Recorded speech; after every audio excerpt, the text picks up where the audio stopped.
Very Bad Wizards is a podcast with a philosopher, my dad, and a psychologist, Dave Pizarro, having an informal discussion about issues in science and ethics.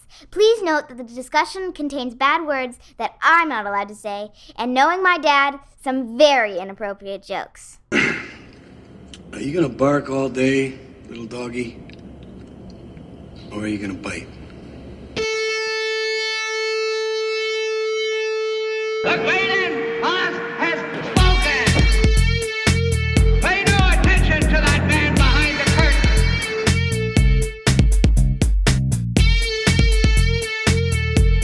Who are you? Who are you? A very bad man. I'm a very good man. Good man. They think deep thoughts, and with no more brains than you have. Pay no attention to that man! Anybody can have a brain. You're a very bad man. I'm a very good man. Just a very bad wizard. Welcome to Very Bad Wizards. I'm Tamler Summers from the University of Houston. Dave, last night, which was Halloween, at a cemetery in Königsberg, Germany, a gravestone rumbled. A skeletal hand reached out of the grave, and the decomposed corpse of Immanuel Kant rose from the depths and disappeared into the black night. Do you know why this happened? Wait, now did Yes, something this really happened. I can only imagine it's because I've been masturbating a little more than usual. Not just you, as it turns out. Apparently, there is a whole movement of people who are using themselves as a mere means. And, you know, I think he's coming for all of us now. The zombie Immanuel Kant. It's too much. Do you think he just jerked off a lot and felt really guilty about it? Like, were those skeletal palms a little hairy when they came out? No, I don't think so. I think this is something that he arrived at through argument and reason and logic, and now we are going to face the consequences because we have not taken, as a society, taken seriously this prohibition. So is there a possible transition to our opening segment? Well, let's keep edging the listeners about that and say what we're talking about in the main segment. We're talking about Kafka's perplexing, Kafka-esque even, short story, A Hunger Artist. It's nice and short. Everybody should read it. Yeah, and it's easy to find, but first. But first. This is a great but first. But first. An article called The Goon Squad by Daniel Kolitz. This came out in Harper's. It was for a day or two kind of big on Twitter.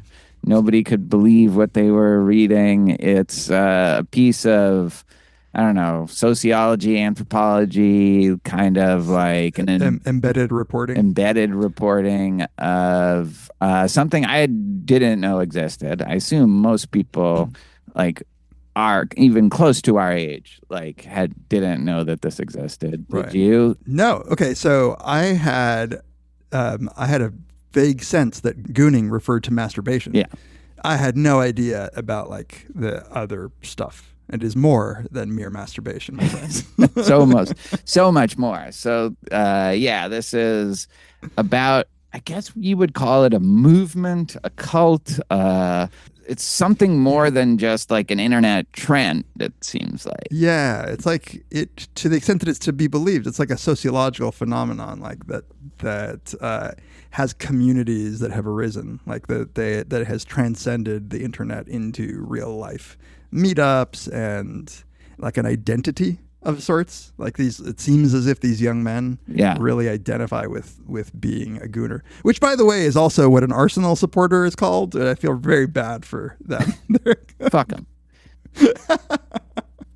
The Gooners are going to have to change the name. That's very funny that you would now be associated with this. is a perfect punishment for being an arsonist. So basically, this is a thing. We're going to get into the details briefly in this opening segment, but this is a bunch of people who have made masturbation into something like an art form, a ritual, a form of asceticism, a form of kind of a spiritual quest for ego death and transcendence. But it involves like these young men masturbating for hours on end, really centering their lives around it.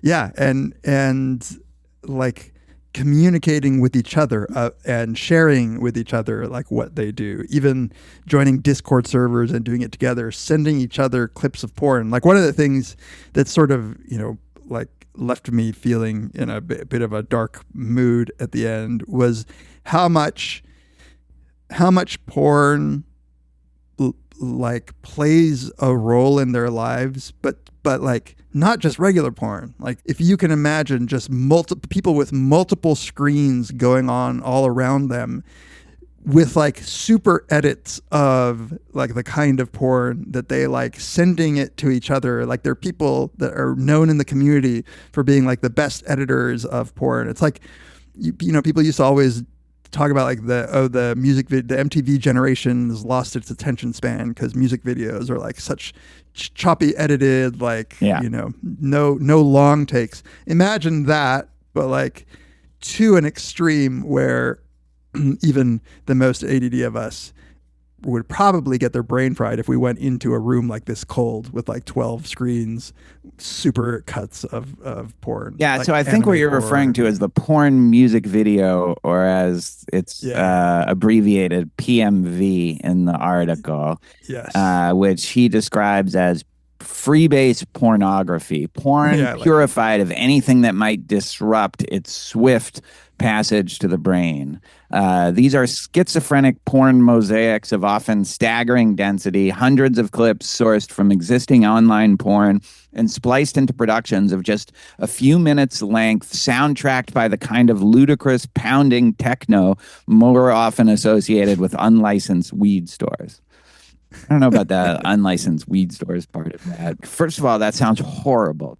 It's junk food to the extreme, but like for porn, like it's crazy. Maybe this didn't come across, but like one of their main goals is to jerk off without orgasm. So like no coming. Like they're, at least it seems as if one of their goals is to just continue going. Yes.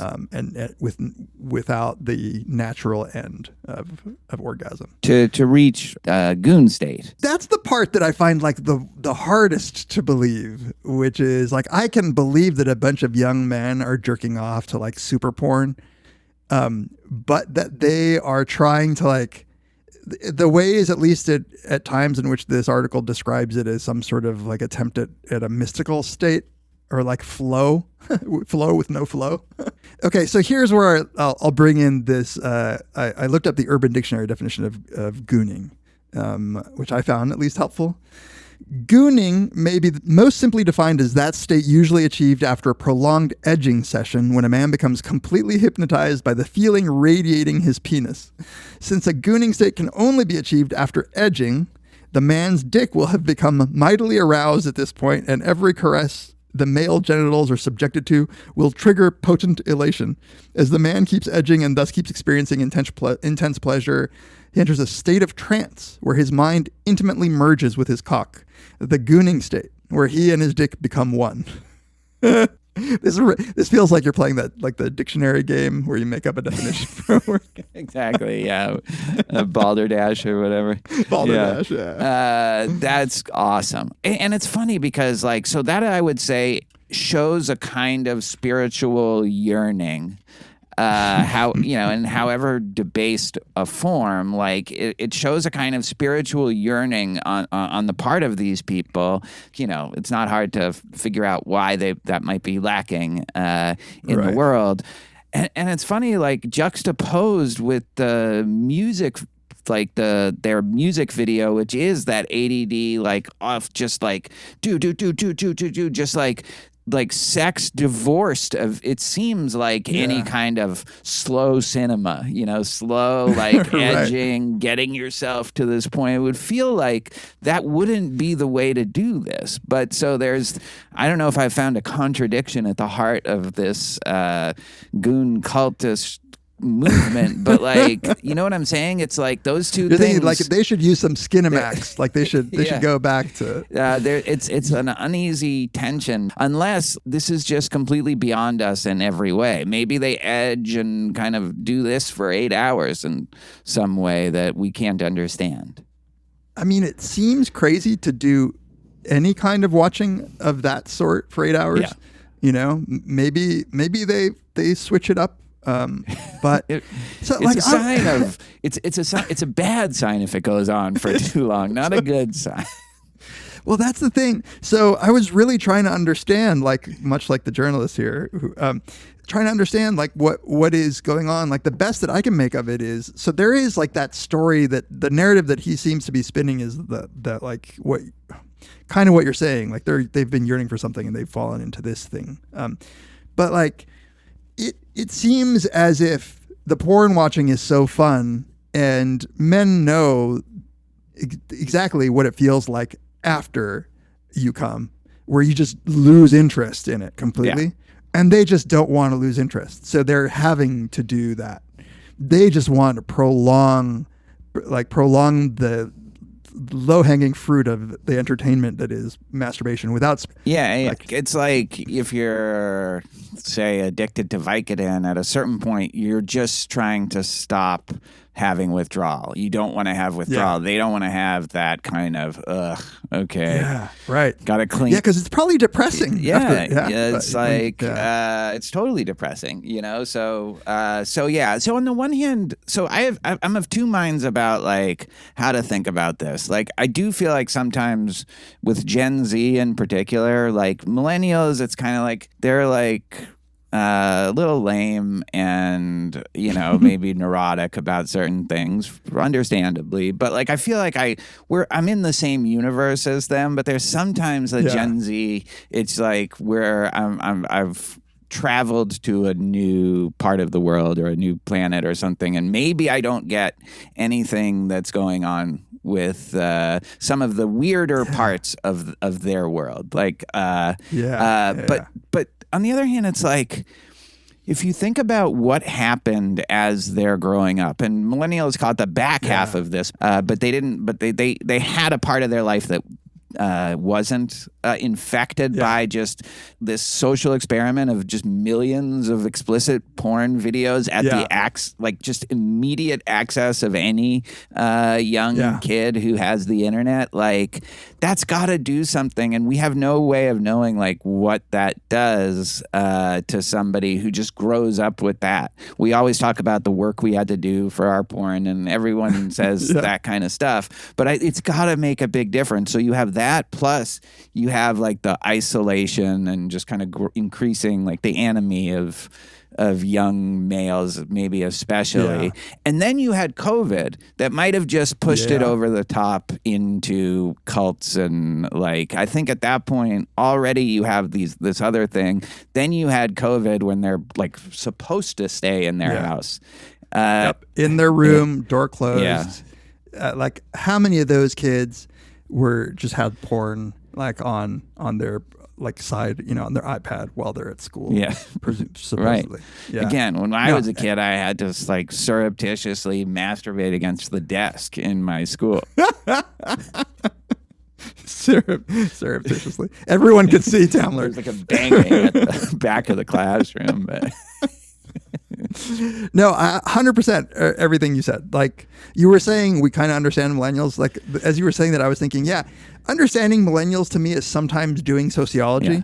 Understanding Gen Zers is doing anthropology. That's right. Like it's just like it is. I've arrived on an island where, now of course this is not representative of, these are an extreme group, but it is totally.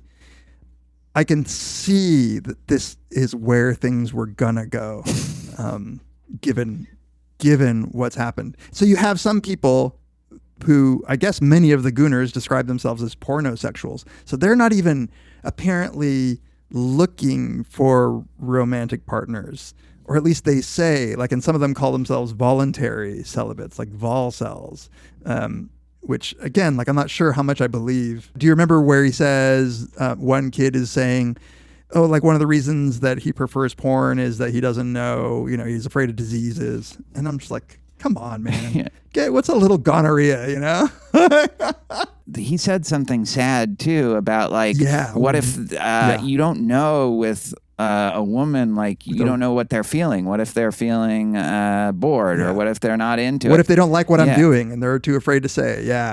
And that is the kind of a fear that you could have and that would grow. But like, believe me, as somebody who like did not have any kind of sexual experience with another human being for way too long in my life, those fears just grow. Like they just become the longer and longer before you interact sexually with another human being, the more and more you can start like talking yourself into these fears. Because now you start to think, like I shouldn't be this old and not have any experience, and like no one's ever seen my dick, dude. Like what if it's what if it's weird? No, and I think that's part of also why the music videos, that's the appeal of them. Like I think the appeal of a normal porn clip is that it has some kind of fantasy element that you can imagine on real life interactions. And it's like they don't want the real life interactions and so that's not gonna, like, that element of a porn clip, which is already just kind of tacked on. It's not like it's good or insightful. It's just it gives you you something to latch on to for the fantasy element. But that's not like and in some ways there's no fantasy here because they're doing the exact thing that they're fantasizing over. Yeah, right. Yeah, no, that's a good point. Yeah, no, I need like a little bit of, like I want to be able to imagine that my lesbian stepmom is coming on to me as a young woman. Right, that's what's so weird about it. It's like it's not always you, but it's still something from the real narrative. World. Yeah, it's some like it's lacking narrative. Like the whole thing is lacking narrative. But and this is a part where that I really wanted to talk to you about. I actually got in a big argument with my family. Lola was like pissed. She's like, oh goodness. So one of the things that at least some of them do, which we alluded to earlier, which they have like interactions with each other. They'll send each other as friends. They'll develop these relationships with other young men and send each other clips, and they'll like do this thing called wank battling, where they're like both trying to send each other the better like porn clips. So essentially trying to arouse the other person. This is goon fuel. They are sending each other. Goon fuel. Yeah, you're sending this right. And so they're doing this often on Discord servers where you can see like the video feeds of all of the other guys who are engaged in jerking off. But apparently, like, not their faces. You just see, like, oh, there's, Tamler with his 12 screens of porn jerking off. And you wouldn't see my we're face. all in this room together. You wouldn't see the face. Like, I would just see your screen name. Yeah. Gooner, Gen X Gooner. and then apparently they'll meet up in for events. Like a VPW meetup, like in a hotel room. But, like, it just ends with everybody just jerking off to porn together. So the argument that I got into with my wife and the older daughter is they think that this is just gay, that these men are just gay. Yeah, I'm kind of. And are you with that? Well, I was willing to say it's homophobic. I mean, homoerotic. Yeah. But like the object is the porn, like the side effect, like in a Nobe kind of way, is the other dicks. But why do they need to be together at all in the same room? Like that would be a deal breaker for me. Like I'm not jerking off if there's another guy there. Fuck, this is my way of trying to like introduce this into our relationship. I think given just what I know, this is not personal, but given what I know sociologically about men and the degree to which, like, to my shock, men engage in kind of sexual activity, everything from just like, like two guys hooking up with one girl and like high-fiving each other, in a way that they, at least if it's gay, it's unconscious. Like it's a Freudian gay. I agree. Not a like, yeah. And so that it's almost like they're watching porn together, like guys would watch sports together. And then there's just like their sexual stuff that they're doing on their own. Yeah. Although, to be fair, in some cases in these, like they will, like there are people of all kinds of sexual orientation, so they will put on bracelets that are color coded to know if you want to get jerked off. Right. And then that's the part. At this point, like you would probably concede that's gay, or that's at bi, that, or at whatever. that point Yeah. that's something other than just fully straight.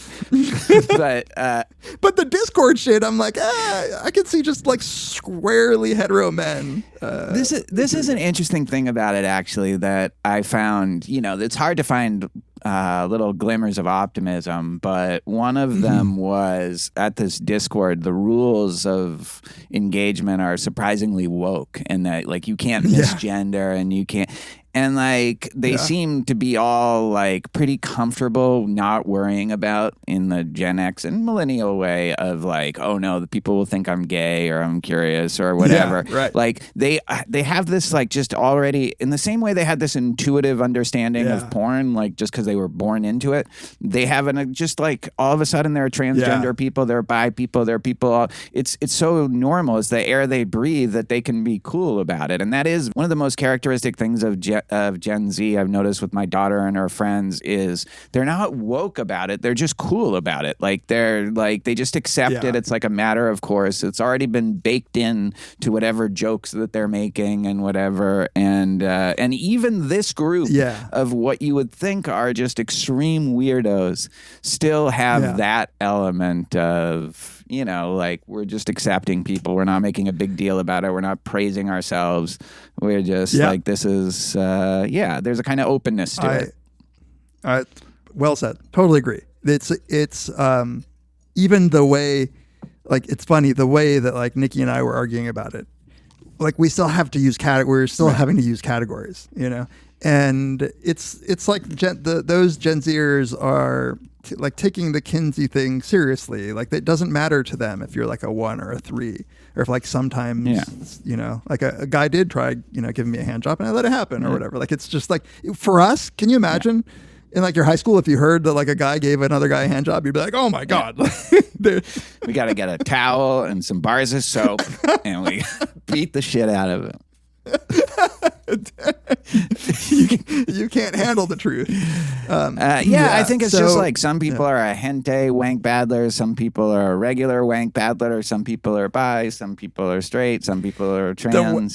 Like the one thing is no pedos, right? Like but they like, as the article says, there's constant attempts at intrusion from the pedos into like Discord servers, like trying to sneak in some underage shit. It must be exhausting moderating that, because like I do believe there is this kind of core ethic at the heart of it that it like you can think it's sad and emblematic of certain like social ills, but like they are not trying to and in some ways that's what's kind of amazing about it, if a little sad, is they want to make this like normal or like morally acceptable.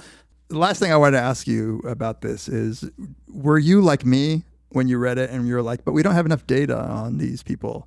And then he goes, thus was born the gooning questionnaire. 33 questions touching on subjects such as session duration, porn preferences, pre-gooning sexual history, etc.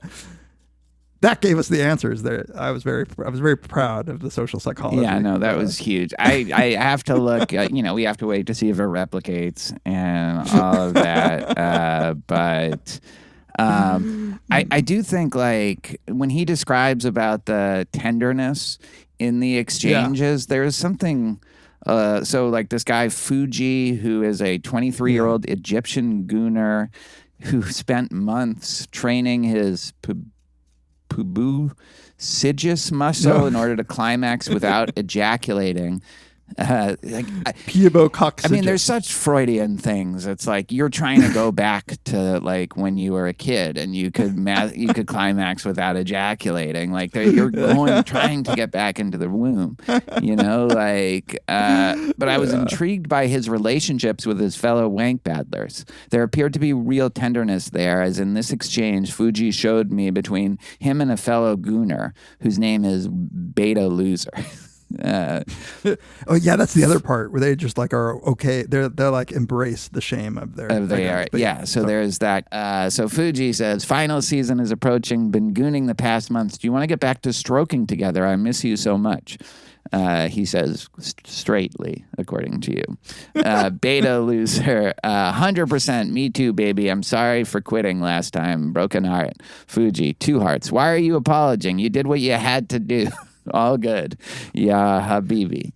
So it's like, yeah, like I guess he had, like we have to leave to our imagination what happened the last time, but probably as hour 5 like ticked by, like mom walked in. Loser, yeah, it's just like I can't do it. Yeah, I will admit my theory is straining under the weight of the paradigm shift. Yeah. I'm trying my best. Yeah. So let's just read the end and then we can maybe say some final words. Yeah. Peering into Goon World's darkest corners has convinced me that what we are dealing with here may well be a structural flaw of networked communication itself. Is there a timeline, a regulatory environment in which the internet does not turn into a highly efficient manufacturer of niche suicide cults? I find it hard to imagine. In the case of the Gooners, one can hope, and in more cheerful moments, I do think it's possible that sustained overexposure to porn will dampen the medium's effectiveness as a numbing agent. That at a certain point, the Gooner will open his eyes, find himself in a room filled with lube but void of love, and decide that the boredom of staying in that room outweighs the fear of whatever lies beyond it. Yeah, very good. Yeah. You can imagine like the Simpsons clip where all the kids go outside for the first time, they're like rubbing their eyes. I do think one of the things he's trying to get across here is that it's their fear of the outside world that's preventing them. They like the outside world is too much out of their control, and so they want like to control everything of their interactions. I think that's right. Like that feels deeply right, and like. Yeah, on thinking about it, it doesn't seem as foreign as the weirdness like might initially suggest to me. When you think about like just some nerd, like usually some guy who does have like a 5-monitor setup and is like looking at stock trades or looking at sports games. Like that is a way of, I just told you I might double monitor 2 sports events tonight. Yeah. There's like this way that you're both in control and in touch of the world around you from the comfort of your own home. Tossing sex into it, like, some weird shit's bound to happen, but it is very much like I can get the comfort when you were brought into this whole thing, like in your formative years, with a fear of physical contact with other people, social contact with other people. Like it seems like, it makes sense that this would happen. So the only possible alternate hypothesis, and it's not even an alternate, it's compatible, but like, it's not that there's something about this generation where they're more fearful. It's that the alternative has now gotten tolerable in a way that it wasn't before. Yeah. Like you couldn't, like you kind of had to if you were a shy, like not great with girls teenager in our age. You just had to try to go out there and eventually make it work, because like at a certain point, like Adam and Eve catalogs and fucking, like the swimsuit edition of Sports Illustrated can't do it for you like forever. But now they have all this stuff that they actually can create this kind of fulfilling world of something that we had to actually go out to get. Totally. Yeah. To add to yours, the bra section of the Sears catalog. For me, the pinnacle was the analog cable days where scrambled signals of the Spice Channel you could still see like a titty. Yeah, exactly. And you're doing it, but it's like this it's isn't just great. frustrating and desperate. Yeah, you need it. You need if it out you there. could- And now they could just like AI girls. Now they could just like have them say whatever you want to me and like in a. The one Yeah. thing that made me not respect them, the Gooners, is this too much CGI in their porn. Yeah. I want it on. I like my porn on 16 millimeter. Film. Practical effects. I like the. I like to see the grain. Yeah. I like to see the film grain. All right, we're all kind of going crazy. Crudely rendered CGI horsewomen. Like what the fuck? Wait till they get less crudely rendered. Yeah, you know? That's the promise of NVIDIA graphics cards. All right, we'll be right back to talk about a different form of solitary, perhaps fulfillment and transcendence and disappointment. Kafka's The Hunger Artist.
Welcome back to Very Bad Wizards. This is the time of the episode where we like to take a moment and thank everybody who reaches out to us, who gets in touch with us, emails us, tweets at us, whatever it is. We really appreciate the community that has built around this podcast. If you'd like to email us at verybadwizards@gmail.com. You can follow us on Instagram, like us on Facebook. You can join that subreddit. You can give us a 5-star review on Apple Podcasts, Spotify, wherever you listen to this. That helps other people find the podcast, and that's really how we keep this going. Another way we keep this going is through listener support. In fact, this podcast is entirely listener supported. We do not do ads anymore, and the main way you can support us more tangibly is to join our Patreon. We have lots of different tiers: $2 a month, $5 a month, $10 a month, $20 a month. The bonus tier, $5 a month, gives you access to all of our bonus episodes, including really the best work that Dave and I have ever done, The Ambulators, which is an episode-by-episode deep dive into the great TV series Deadwood. And we are about to start a new series. This is exciting. We are going to do The Odyssey. We're going to do 12 episodes on The Odyssey. We are doing the Emily Wilson translation. That will start next episode. We'll probably release that for everyone in the main segment, and then from then on, it'll just be bonus episodes that you can exclusively get on Patreon. At the higher tier is $10 a month. You can vote in VBW Madness, the tournament where we pick a listener-selected episode topic and get access to our Brothers Karamazov series. That's a 5-episode series. And then, of course, if you are at the most generous tier, $20 a month, you can ask us a question every month, and we will answer it in a video for you and audio for everybody else. These have been getting longer and longer, but we do enjoy them, even when they are endurance tests. So thanks to all of you so much. We couldn't do it without you. And let's get back to the episode. Frans Kafka's The Hunger Artist. All right, let's get to our main topic today, and that is The Hunger Artist, a short story by Frans Kafka. This is our third Kafka work. We did The Metamorphosis. We did a 2-part episode on the trial. This is a short story he wrote in 1922, 2 years before he died from tuberculosis at the age of 40. And he was working on the proofs of this story, apparently, when he died. It tells the story of a hunger artist, someone who starves himself in a cage for the viewing public, who towards the beginning of his career is kind of a headlining attraction and has thousands of people coming to see him. But then there's a decline in interest in hunger artists, I think in part because there was an awareness that people are actually starving everywhere in a way that there wasn't before. That was something I read background about this, that there really was a decline of this kind of thing. So then he joins the circus and then becomes really just a sideshow that people walk by in between acts, but really they just want to see the animals, and they stop and they see him. And at the end of the story, people have stopped even keeping track of how many days it's been since he's starved, and he dies of starvation, speaking his final words to a supervisor who had forgotten that he was even in the cage and now uses it to house a panther. A sad story. I don't know. What did you think of it? Like, how do you feel about this story? You know, it's funny that you say it's a sad story. I guess it is, like, objectively it is sad. I didn't feel like it doesn't make me feel sad. It makes me feel like a little confused, more just like the perplexing, like, is this an allegory? Like, what is he saying here? Like, there's just so many ways that this story, I could see it saying something that was of interest to me. It's rich. It's pregnant with possible interpretations without really gesturing or like kind of pointing you towards any particular one. Certainly the artist, and I think a lot of people view this as a way of describing the life of an artist who's so purely intrinsically devoted to their art. But then there's stuff that undercuts that in the story, and there are religious allegories. You can imagine there's religious imagery, numbers like the number 40, which is the days that he's maximum days he's allowed to fast for. One of the things that I think is true of all of Kafka's stories is that you shouldn't just look at it for the symbolism of it, and the allegory of it, because there is a story of a man. This is true with Gregor Samsa and the Metamorphosis. I think it's true of Joseph K. Like, it's impossible not to try to figure out what this could be a symbol for or not. But also there is just the story of it, which is quite vividly told and which is describing at least a phenomenon that actually existed.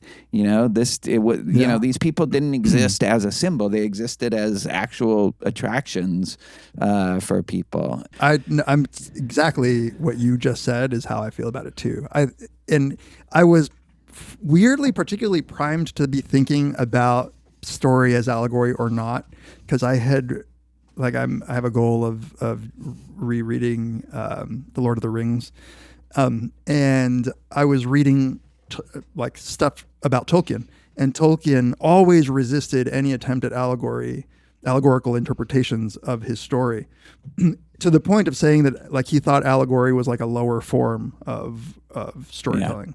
And I kind of like that. Like, as you were speaking, I was thinking, but I can't help but think that's one interpretation, weirdly, is Kafka's frustration that the audience always wanted to read something into what was for him a pure story. Like, let me just give you the emotion of this thing, and stop trying to see if I secretly meant something or not, which could be like seeing if you're secretly eating or not. Yeah, that's so interesting. Which is self-defeating as an interpretation, obviously, because I'm doing the thing. No, but it is. I mean, I think that's right. Like, it is self-defeating, but I totally get what you're saying. Is that there is this frustration that the hunger artist himself feels is that people aren't getting what I'm doing here. They think I'm doing this one thing that they can try to that they can incorporate into their own worldview, like their own understanding. Like, oh, he must be doing this for money, for fame, or whatever. But if he could, he would definitely like just eat on the side if he could get away with that. And it's like, no, that's completely wrong. Like, he is doing it for some other reason that like they can't get because they have to like jam it into their own conceptual boxes. So I feel like I'm being a terrible gooner and blowing my load early. You might have to edit some of this and put it in the end. But like I'm just so excited at arriving at this thought so early on in this discussion where I can imagine Kafka as the hunger artist whispering his confession on his deathbed. They were just stories, guys. Like that's the confession is like, I was just writing a story. Like it wasn't, and of course, I think you can have a deeper interpretation even when the intention is just to write a story, or else we wouldn't be doing this. Yeah, no, but the story was primary. It was the story, yeah. And I think like that doesn't mean that I was just like I didn't want to express something beyond the literal words in there. It's just that there's no mapping. There's no like, this is like being this that we can immediately relate to or identify. It's not that. Like, there's actually an interesting in a footnote in the edition I have, which is to a friend. He says, I keep trying to convey something which cannot be conveyed, something in my bones, which can only be experienced in these bones. So it's like, on the one hand, it's like, yeah, he has this thing that he's trying to, but it's in these bones. It's like, it is the thing. You know what I'm saying? Like, and this is a footnote to the line in it. Just try to explain the art of fasting. It cannot be made comprehensible to anyone who cannot feel it. I think part of it is they can't accept the totality of it as it is. They have to figure out think that there's some ulterior motive, they can't just accept the bag of bones as the bag of bones, which is kind of like what you're saying. Like, that's the thing. I wanted to give you this bag of bones and have you look at it as a bag of bones. Right. And so at least like look at it like that for a while, like at least appreciate it on that level. And I can see why a storyteller might feel frustrated in that way. Of course, I don't know anything about how like Kafka's interacted with his audience. Like, there's a lot of stories about, or like he would have readings where he would read to people like stuff from the trial or the Metamorphosis, and he would sometimes just crack up laughing to the point where he couldn't continue the reading because he was laughing too hard and people were laughing. And that story is often told as a way to get people to not be too emo about Kafka, not be too dark and just focus on the existential despair and alienation and all that. But I think also this is gonna like go against what I'm saying, but like I think his work is very funny. Often, I think the Metamorphosis has like the first part of the Metamorphosis is very funny. The trial is very funny. This, I wasn't. The comedy of it wasn't shining through for me. Was it for you? No, no, not at all. It's an intense thing that's going on, right? So the hunger artist, this is told sort of retrospectively, like the art has disappeared, and we're hearing about this guy, and like he gets right to this description of this emaciated person being put out for the display, and that people would be entertained by this. Like, he would sometimes, it says, even sticking his arm out through the bars to let people feel how emaciated he was, but then completely sinking back into himself so that he paid no attention to anything, not even to what was so important to him. The striking of the clock, which was the single furnishing in the cage, merely looking out in front of him with his eyes almost shut, and now and then sipping from a tiny glass of water to moisten his lips. So it's already like, It's just not. It's not funny. It's not like a bug. It's not a. but also like, can we hesitate for a moment on just the fact that these kinds of things existed? There's a line later in the story where, looking back, a lot of people were like appalled at themselves that they thought that this was something that was ripe for spectacle. And that's how I feel. Like, I can't imagine this. And I associated it with this, like, I don't know, Victorian, like 19th century, maybe into early 20th century, these freak shows. And that were like this, you know, it was a big thing. Like, people would come from all over to see the freaks and the Siamese twins. And I know this is still somewhat happening, but it's not, the popularity of it was so big at the time. And it's like, what is the appeal? What is it that people like about these kind of freak shows and these stories of people kind of like torturing themselves or already being in a state where life is a struggle? Yeah.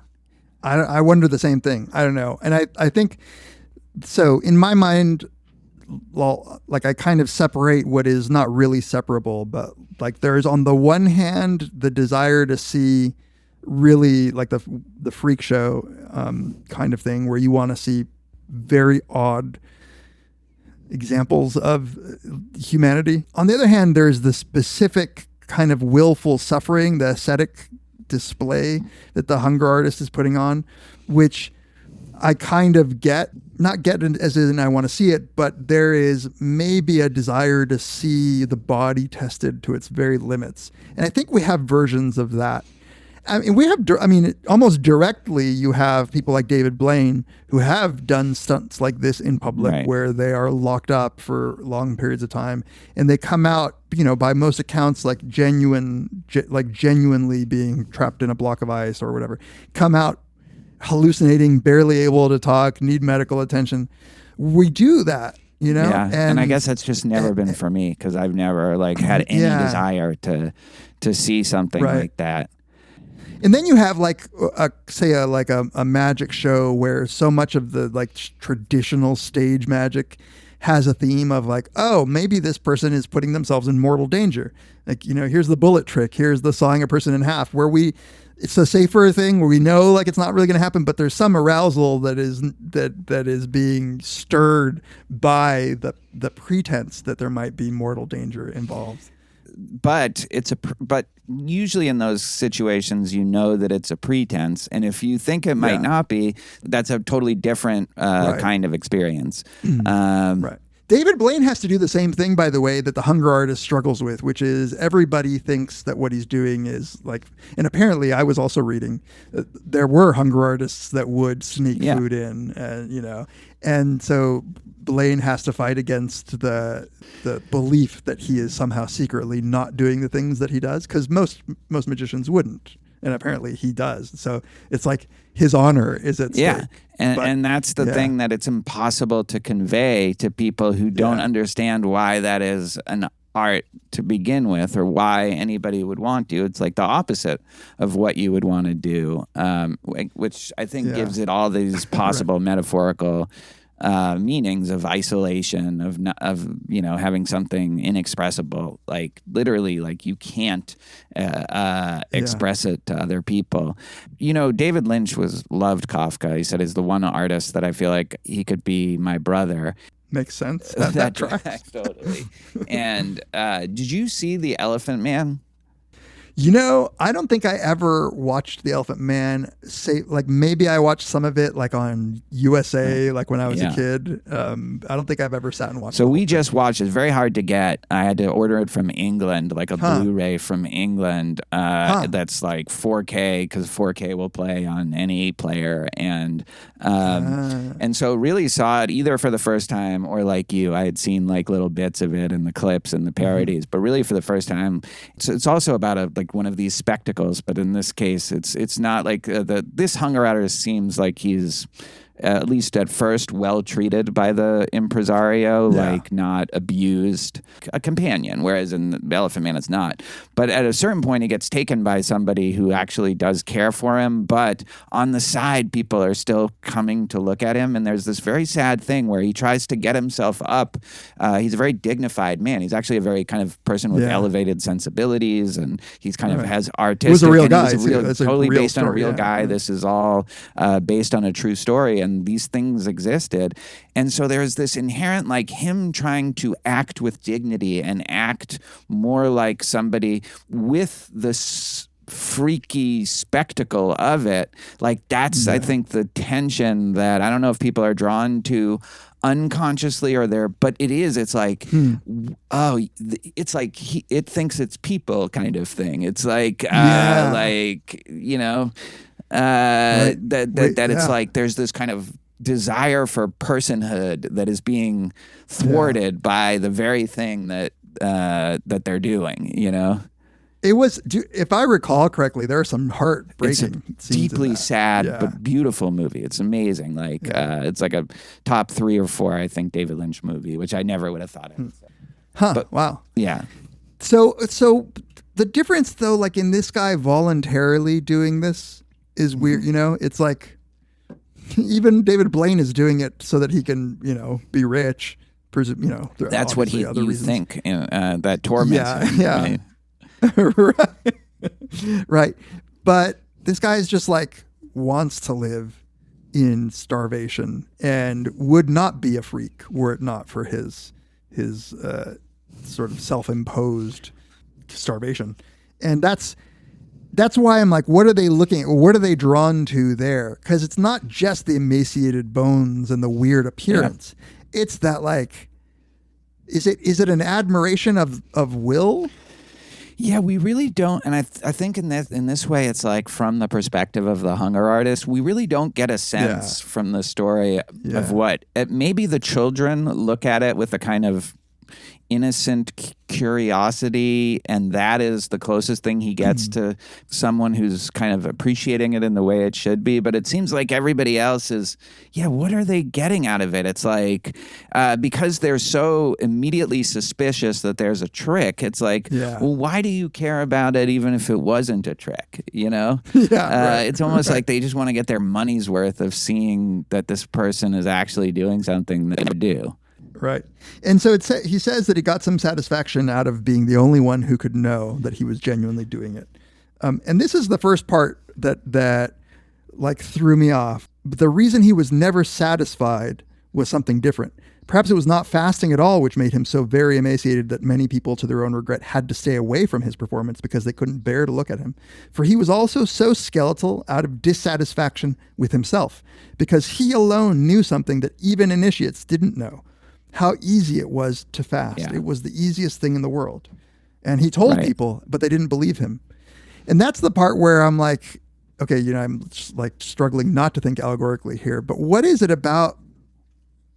Like, what is this about? Like, why that it's so easy and that it frustrates him that people don't know how easy it is? There's 2 questions, right? Like, why is it so easy for him? And he says at the end, like, he almost explicitly answers that question, but I don't know how seriously to take that. It's this dissatisfaction that people think he is doing something. It's a marvelous act of willpower, but it's not. Yeah. So on the one hand, like, he feels like he's sort of cheating them, maybe in a weird way, like because they think that he's actually tormenting himself, but he's not. There's a kind of bad faith or kind of Kantian like thing where I shouldn't get credit for this because it's not such an act of will. It's like It's just who I am. But then at the same time, he seems to take the art seriously. I couldn't tell which one of those it was because, at like a little later down on that page, he says like the people who watched him 24 hours, that was a formality. He would never go against it because it betrayed the art of his craft. That's different than just I don't like any food. I don't know which of those things. I guess it could be both. Yeah, I don't know. So like I think the way that I was trying to make sense of it is maybe he knows it's easy it's frustrating that people, they think it's so hard that they're willing to accuse him of cheating. So like he has this sort of mismatch between what the audience thinks is going on. Either they think that it's an extraordinary act of will, which is not true, or they think I'm cheating, which is also not true. The truth is that it's kind of easy. But, and this is what he gets to a bit later, they won't let me actually try hard at it. Like, so one of his big frustrations is that he wants to go longer than 40 days and nobody will let him. Yes. And then it's like, you're stopping me from breaking the record. You're stopping me from showing my true greatness. And then it's like, the thing that's frustrating him is that his art is being denied, you know? You're not letting me break Wilt Chamberlain's record or something like that. Right. 20,000 women. That one. I think there's something so sad about, like, I think this really summarizes the disconnect between how people view him and how he views his art, is that those people who are assigned to watch him for 24 hours, you know, making sure he doesn't sneak in any food, they start like just playing cards by themselves a little bit like farther away to give him a chance to eat. Yeah. They think they're like, okay, yeah, we're not, don't worry. And they're probably doing it out of like being nice about it. You know, they're like, we don't care. Just have some pistachios, Kind Bar or whatever.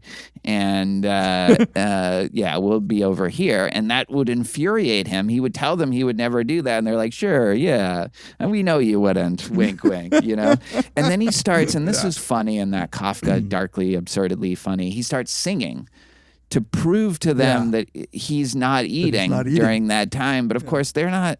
This is the disconnect. Like, they're not paying attention to that. They don't really care. No, that's the thing. They don't really care about what he's doing.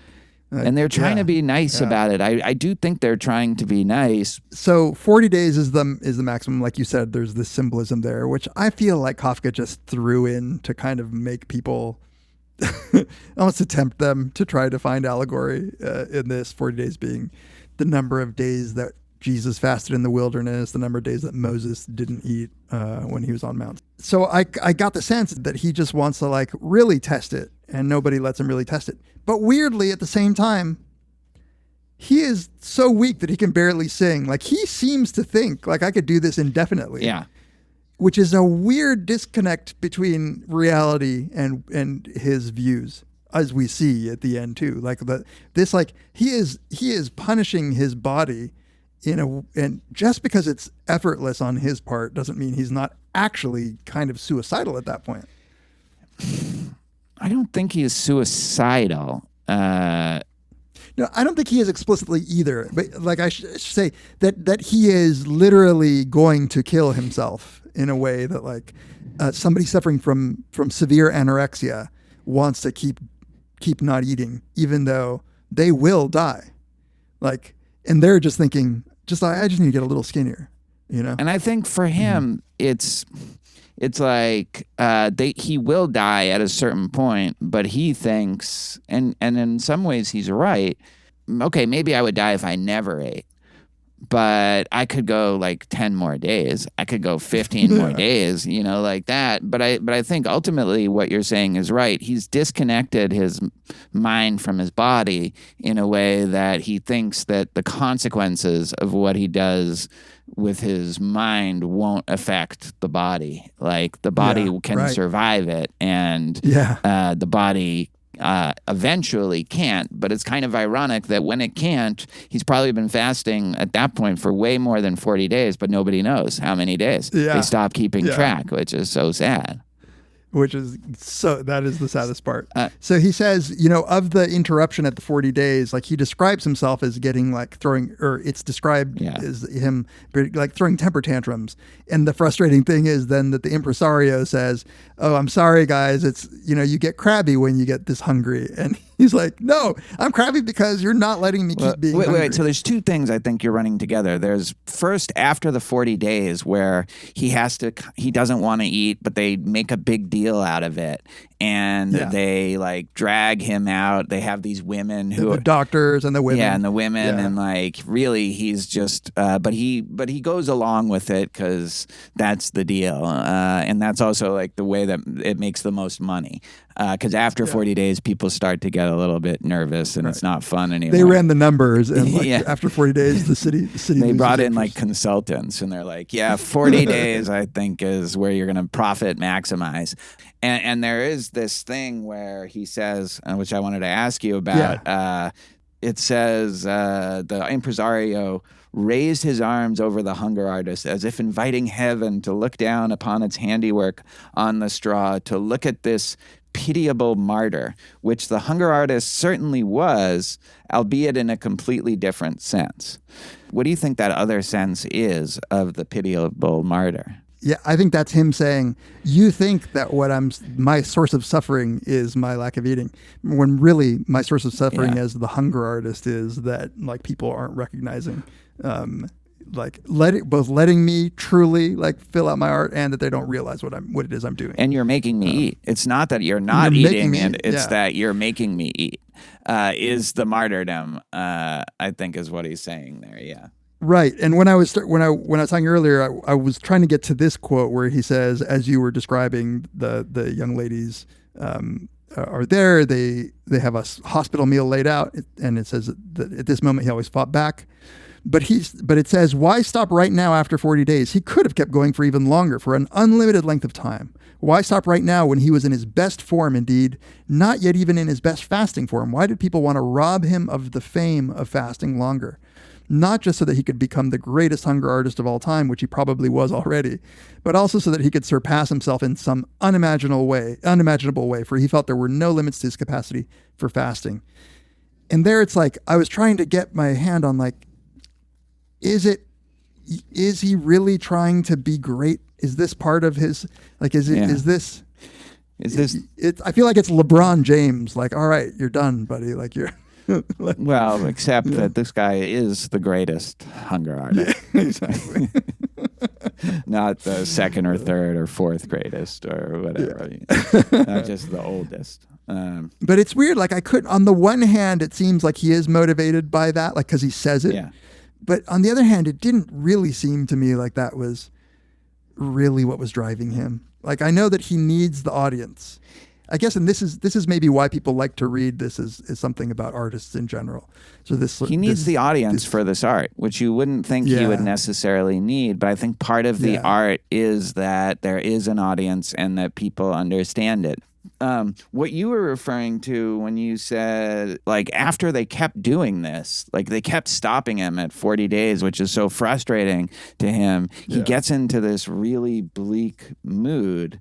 And then, like, every so often, it's always like the well-meaning people that do something that he's like that drive him crazy. Like it says, whenever a good-natured person who felt sorry for him approached him, tried to explain that his sadness was probably due to his fasting, the hunger artist would sometimes respond, especially at an advanced stage of the fast, with an outburst of fury, and then to everyone's horror would begin to rattle the bars or shake the bars of his cage like an animal. But then the impresario, the way he would deal with that is, like you were saying, say, oh, sorry, he's just, really irritable because he's fasting. And the thing that he says is the consequence of the fast being ended prematurely was here presented as the cause. So it's like, that's clearly the thing that's driving him crazy. It's like, it's that they're making him eat, not that he's not eating. That is making him mad. But even that just gets completely turned around in the mind of the audience. Yeah, it makes me wonder what the satisfied hunger, what would ever make him happy. And I guess it would be letting me fast as long as I could while people were still appreciating this art and not thinking that I was lying. Like, I guess if all those conditions were met, like, he might be like a happy hunger artist. But you get the sense that he was never quite happy. There was always something that was frustrating him. It's a disconnect. And so I would add, because that just popped into my mind, is what would make him happy. I think it's both that they would let him fast and prove that he was the greatest, but maybe also recognize that this wasn't an act of will. This is something that is natural to me, and appreciate the way in which maybe in the way that someone might appreciate, like, a strong man or something like that. Like like maybe I was born just with these in this body essentially, but like it's still an amazing feat, you know? Yeah, it is an interesting discussion about like what is valued in an artist or an athlete or whatever, whomever.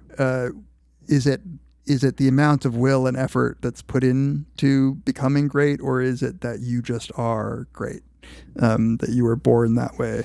And I don't know, like maybe across domains it's different, but it seems as if the people who are naturally talented, like say a Michael Jordan, who also worked their asses off, could get frustrated when people just attribute it to only natural talent. And then the people like Larry Bird, who were like, he's just a hard worker. Like his natural talent was like being denied in an unfair way. Yeah.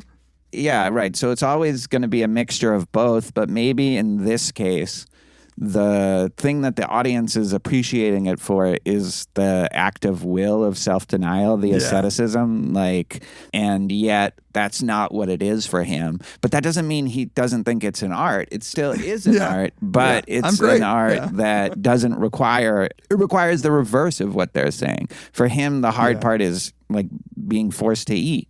So should we talk about when he goes to the circus? Yeah, he goes to the circus, which is a sad turn, right? It's like the crowds are dwindling in, I actually don't know what venue he was in originally. So I was trying to think of that, like, but it sounds like it might have just been him and this impresario, and that was the whole show. Yeah, and I don't know why, like, there's something about maybe the wars and the conditions that led to the wars where it's like, this is why, like, now, imagine somebody doing this right now when there are people starving all over and people were starving, like kids were starving in Gaza. And now it's like, oh, look, I'm starving. Like, it would seem like deeply inappropriate. And I guess that somehow happened at that time. Right. The only thing he seems to think is when he's saying it stopped all of a sudden, but he says, of course, naturally, it couldn't really have happened all at once, and people later remembered some things which in the days of intoxicating success they hadn't paid sufficient attention to. Some inadequately suppressed indications, but now it was too late to do anything to counter. It's like Blockbuster. It's like, oh yeah, in retrospect, there were some signs that this wasn't going to work, you know? Right. And so he ends up being just like it's in small fairs and attractions, and a once great artist couldn't handle it. So he kind of gives up, and he wants to be part of a big show. He can't do anything else, it says also. Like, this is it for him. Like, it's like if we had to try to get another job. Exactly. But yeah, so he says he doesn't even look at the contract. He's like, look, this is a big traveling show with like lots of huge attractions. Just let me be part of it. But I want to be seen. Like, you know, he wants to still have the chance for his greatness to be shared. And it's interesting that he says this doesn't seem to be a talent that would diminish with age, right? He is capable of doing it. Yeah, it's not. It's just the demand. His abilities are still fine. It's not like, you know, Michael Jordan on the Bullets or the Wizards. It's just the demand for it, and it's very sad. He's obviously not part of the main circus attraction, but in intermissions, when people walk, there's this whole other like sideshow element they put him kind of on the way to see the animals. And so people are coming to see him, but really they're going to see the animals. And if anybody kind of stops and like, oh, what's this? Oh, wow, this guy, like a hunger artist, they have this whole crowd of people who are trying to like nudge them to get them forward. And so like it's a really sad situation for him where even in the rare occasion where like a father will say, oh, kids, like used to be 25 years ago, like this person would fill a house. And even when that happens, they just get kind of pushed forward by this crowd. And there's the really sad description of when they would start coming. It says he would tremble in anticipation for the visits, which he naturally longed for as the purpose of his life. So the visits, so the audience is essential. It's necessary. This is the thing he's living for. But they're all in transition, kind of moving by him. It reminded me of like a dog or a puppy at a shelter, or an older dog at a shelter, where it's like they start wagging their tails when someone goes by, but they're going to the puppies. So sad. Yeah, so like, fucking sad. Yeah, and it's just kind of brutal there. Yeah, and he says that like, yeah, he would look forward to the crowd like as they were like clamoring, that they might be clamoring to look at him, but at some point his not even the best self-deception could work to like make him believe it. Well, and then at a certain point they start out, they're keeping track of how many days he's fasted, and then at a certain point they stop doing it, and then that's why it's not just art for art's sake. Like then he could do it. Like once you stop keeping track of the days, it's like the art is over. Yeah. It's done. Yeah. Like then it doesn't matter, like, so the art does require an audience here, I think. Yeah. Yeah, I think that's right. And allegory or not about art, this artist specifically has a complicated relationship with an audience that he needs them. But he's doing it for its own sake, but it needs to be seen. Like it's, what is a tree falls in the forest with no one to hear it. Is this like different than like a painting, though, do you think? Like, is there something about this which, by its nature, requires an audience that, say, a painting wouldn't? It's performance. So I think so. And I think this is the mentality of a performer, not, Goya, as we talked about, could paint for himself and had those paintings hanging in his, like directly frescoes onto his walls or whatever.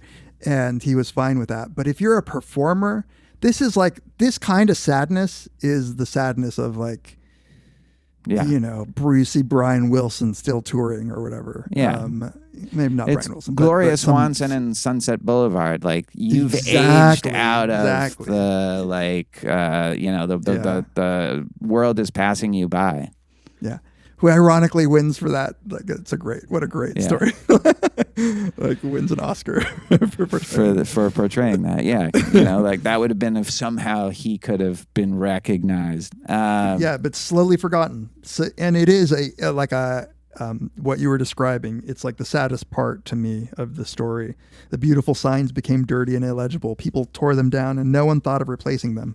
The small table with the number of days the fasting had lasted, which early on had been carefully renewed every day, remained unchanged for a long time.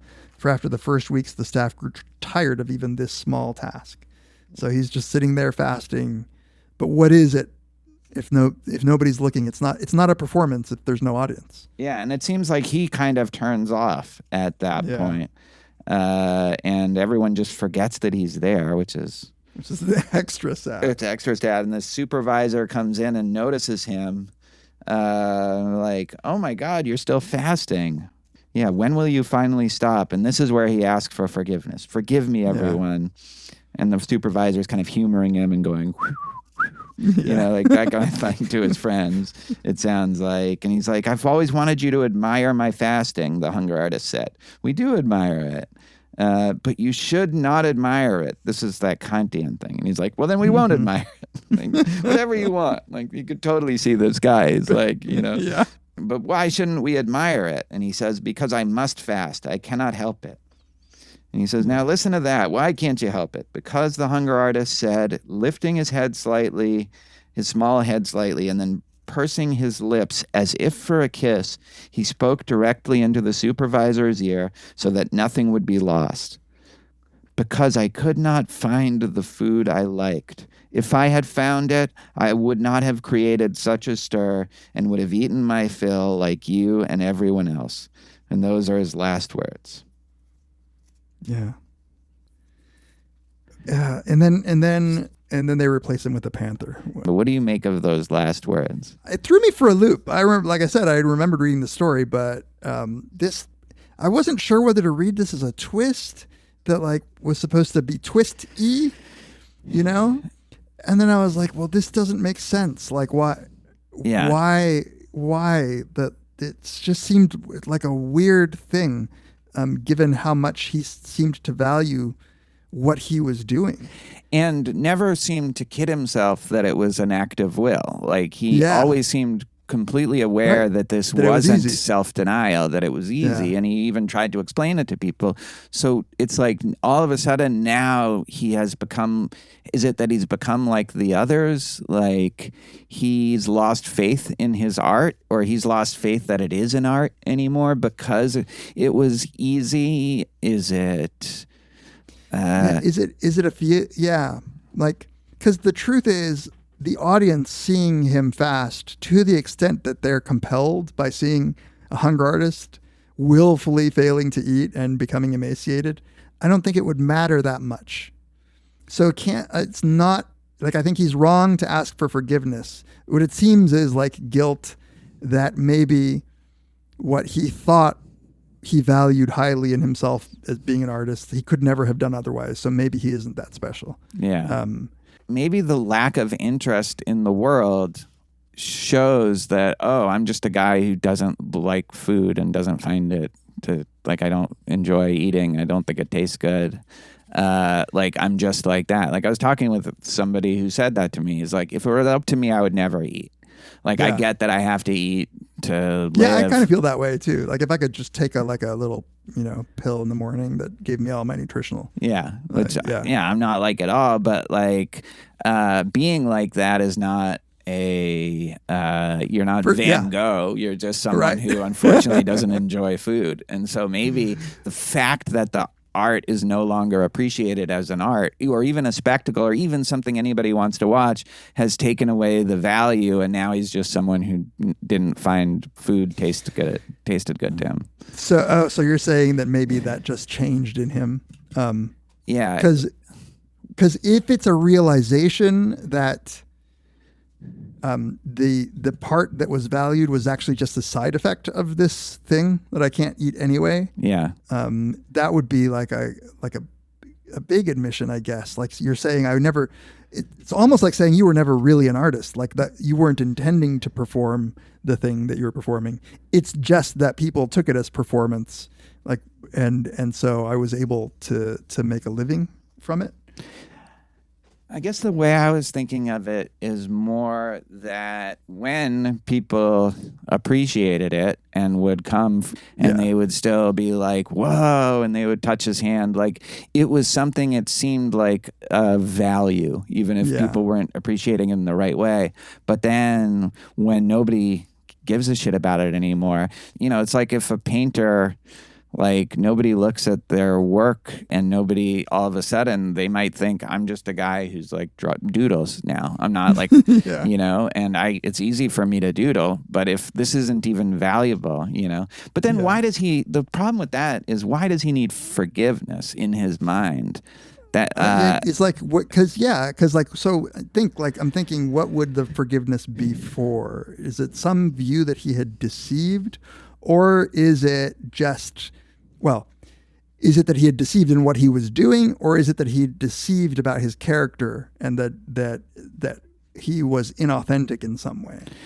But it seemed like that would seem natural if it weren't for the earlier part of the story where he was trying to tell people this is easy for me, and it was frustrating him that they wouldn't believe him. So then here's where I think I'm landing at. That his last words were, the reason I fasted was that I just didn't find anything I liked. I think the important part now for me reading this is, if it weren't for that, I would have been just like you. Yeah. I think he wants now to like at least be appreciated as just another regular human. So you're being an authentic artist, but now like it's just like you were a freak. Like now you've been, like you were saying, it thinks it's human. I am human. Like his last thing is, I am just like you. Yeah. Like, and he puts his mouth into a kiss. Like he wants connection at that last moment, which he can't really have. But yeah, maybe that's the final thing. It's like, and also it's like a realization. I think what you said is totally right, that he held himself as apart from everybody, like as in some, not above, because I don't think he felt he was superior except in this one respect. But now he realized the forgiveness is, I thought I was different than you. Yeah. I thought I was special, and I'm not special. I'm just like you. Yeah. Yeah. And I'm curious what your translation says, but because then after he says those words, which I think is really trying to be like let me like take part in humanity now. Like let everybody know I was just like them. It says those were his last words, but in his failing eyes there was the firm, if no longer proud, conviction that he was continuing to fast. Yeah. So I'm almost thinking that he was saying like, no, it's just that I didn't like anything, as a way of trying to make people think that he was just like them. But in his heart of hearts, he's still a hunger artist, you know? Yeah. Like, I like to think that, like, he's still kind of proud and defiant in a certain way. Because I don't think that he's being truthful when he says, I couldn't find a food which I enjoyed. If I had, I would have been like you. You know, the other thing that I thought of was that the thing he's apologizing for is that he thought what he was doing was positive, is a positive act of fasting, but it was really just a negative act of refraining to do something he doesn't like to do. And so at the end, he's focused on the fact that I didn't like anything. That's, I think, a more pessimistic reading, but it's like, forgive me for not appreciating the world and turning that into some form of status or something like that. Right. Interesting. Yeah. So then, I want to hear your allegories. So should we do that before or after talking about the panther? Yeah, let's do it. Let's do it now. Yeah. Because, you know, as I was reading, like, of course, there's a lot of talk about what this is saying about art and authenticity and audience and all that stuff. Maybe it's just the state of affairs of my life, but I couldn't help but think of this as just an allegory about aging, about getting old, you know, and how when you're young and exciting and people want a piece of you, and you know but then as you get old, you really do start getting, and you feel it just a little bit more, like people are looking at you less. Yeah, you know, they're like, and I can see how you might get to the age where you are being treated as like, oh yeah, what was that thing in that room? Like, who was that? Yeah. You know? And so it felt like this could describe the normal process of getting old and what it means to have the world stop being so interested in you. Yeah, you're fading in relevance to the world. Yeah, and that's why I was having the exact thoughts of Gloria. What's her name? Gloria Swanson. Swanson,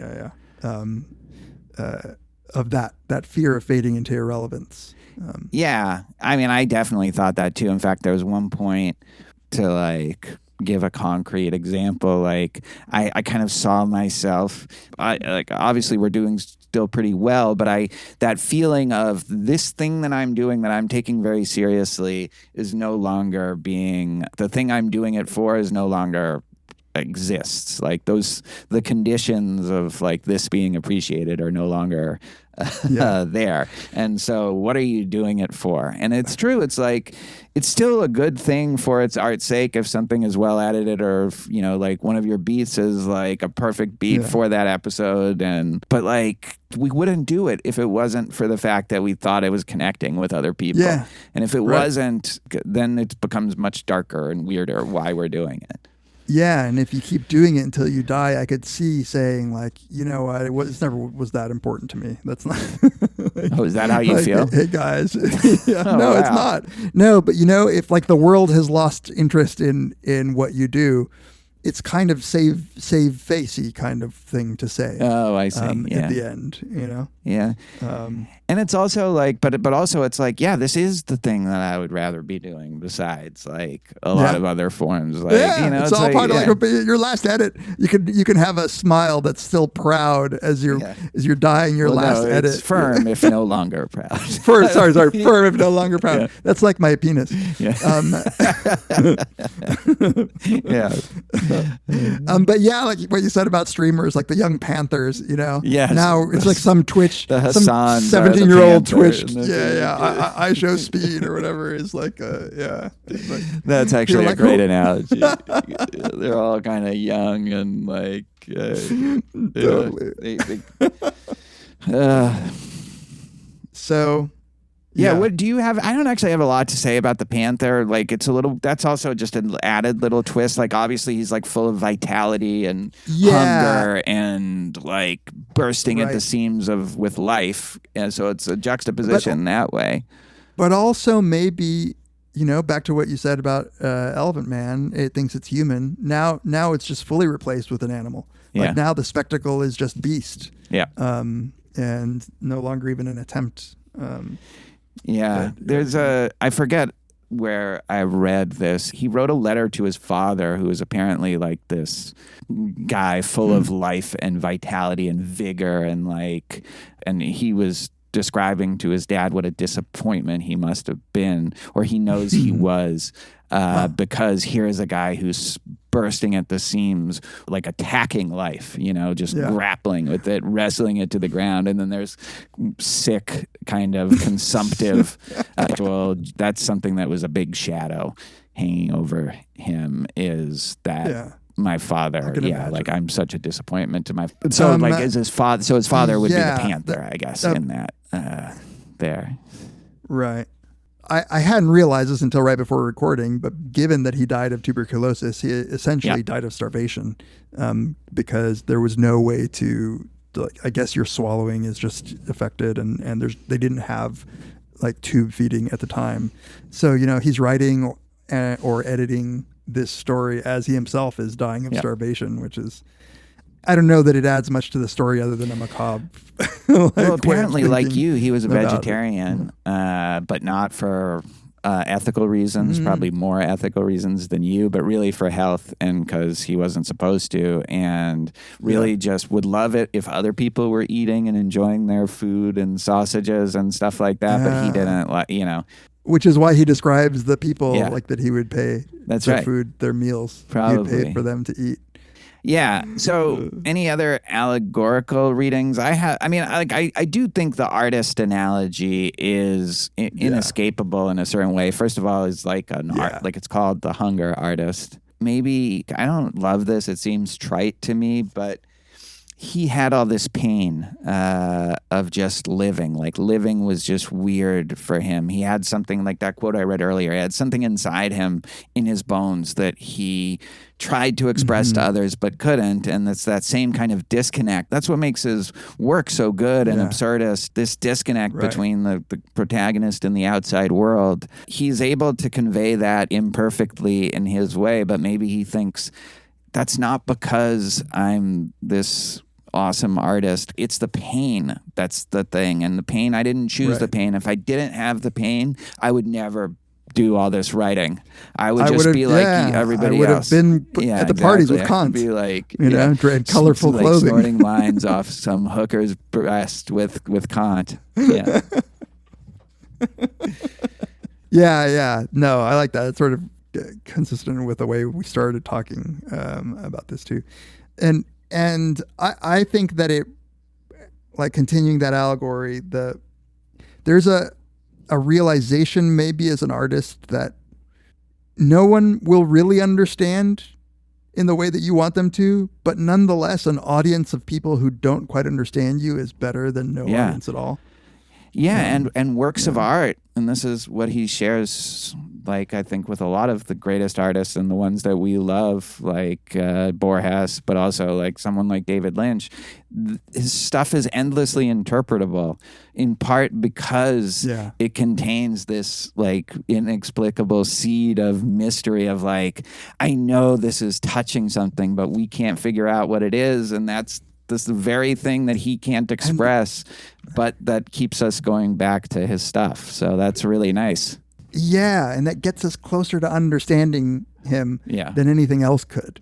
Like, in this way, like the weirdness, whatever, that's the medium by which we even have a shot at understanding. So maybe like that's a tragic element of the like great art, is that it is the very things that can't be expressed, and that the artist will always be dissatisfied with being able to express. But that's the stuff that's actually what's really good, is that pointing us in the direction of something, but it can't ever give it to us directly, And so that's going to be we could never be in his bones. Yeah, and it's going to be inherently frustrating, but at the same time, it's the source of what makes it so rich. And yeah. All right, listeners, forgive us. We just didn't like writing papers. If we had liked writing papers, we wouldn't have done this. That's too close to home. That's so funny. All right, join us next time on Very Bad Wizards. The great boss has spoken. Pay no attention to that man behind the curtain.